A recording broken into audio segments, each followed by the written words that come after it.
Welcome everyone to another episode of Tutorial Tuesday. It is week 23, 2020. I'm glad that you're along with us. Thank you for tuning in and thank you for your participation. I have a couple of announcements, then we'll get into your tons of questions.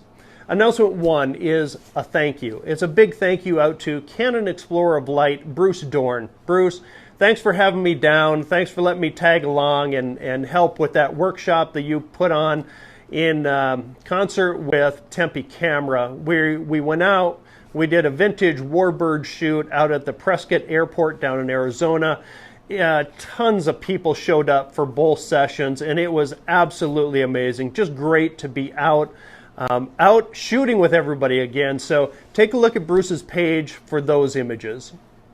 Announcement number two, another huge thank you out to Dan Hillenbrand with the Modern Cowboy Podcast. Go ahead and check that out. Dan talks to and interviews everybody pretty much. He's got a good old laundry list going of folks that he talks to, from photographers to cowboys to cowgirls to everything. Just check out Dan's podcast.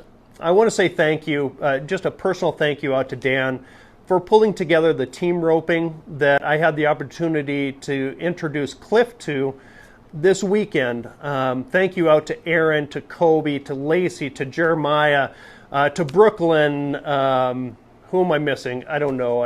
I think that's it, but a huge thank you for pulling that all together. All right, good question. A couple things on this. If you look at the back of my camera, when I'm out there and I'm at a branding or any ranch activity, the subject is moving, I'm going to be in either servo or one shot. And now for me, servo is like that girlfriend that none of your friends or family understand. And in some cases that might be, for you, it might be your boyfriend, but nobody understands it like you do. And so I've had a love-hate relationship with. Okay, and the next thing is, then I go into my focus points right here and I do what's called floating my focal point. And if I engage those buttons, you can see that this moves it horizontally and this one moves it vertically, and I place that on my subject. Great question, Kate. This is something that affects us all, no matter who we are. I'm going to go ahead and post a link, swipe over that way. You can see a discussion with my attorney and I regarding copyright and Instagram. Generally speaking, once we put that image up on the internet, you can pretty much kiss it goodbye. Yeah, there are remedies for us, but the cumbersome nature of filing complaints and actually getting into court.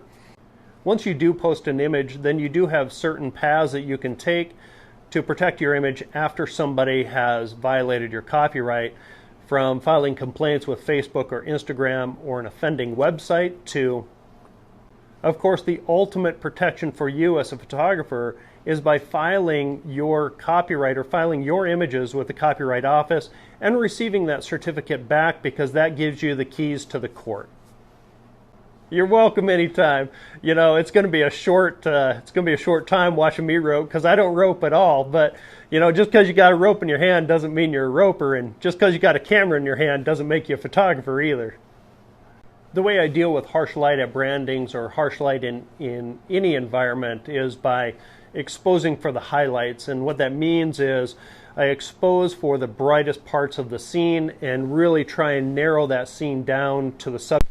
All right, Ty asked about the printing process, and while he likes his images, when he gets them printed, they come back and they seem dull, not as sharp.